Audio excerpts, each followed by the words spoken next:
আপনি কই আধা ঘন্টা থেকে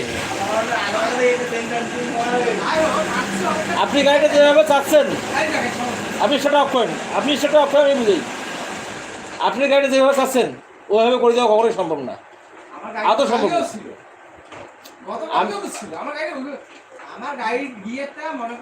আমি বলি আপনাকে, আমার কথা শুনে শেষ করে দেন। গাড়ি তো সুস্থ গাড়ি অসুস্থ হয় না, আর অসুস্থ গাড়ি ইয়ে হয়, সুস্থ গাড়ি চালাই দিলে আপনার অসুস্থ হয়। এটা হলো প্রথম কথা। দ্বিতীয় কথা হলো যে আপনার গাড়ির হেডের ভাব লিক করতেছে, হেডের ভাব লিক করতেছে। যখন ভাব লিক করবে যখন আপনি টুনিং স্লো করবেন তখন অটোমেটিক কিছুক্ষণের পরে স্টার্ট বন্ধ হয়ে যাবে।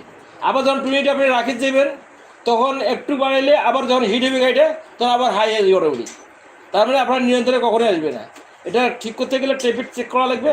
টেপিট চেক করে গেলে সিট ট্যাঙ্কি যা আছে সব খুলে লিখবে, খুলিয়ে তারপরে যদি টেপিট অ্যাডজাস্ট করে হইলে হইলো, না হলে আপনার হেড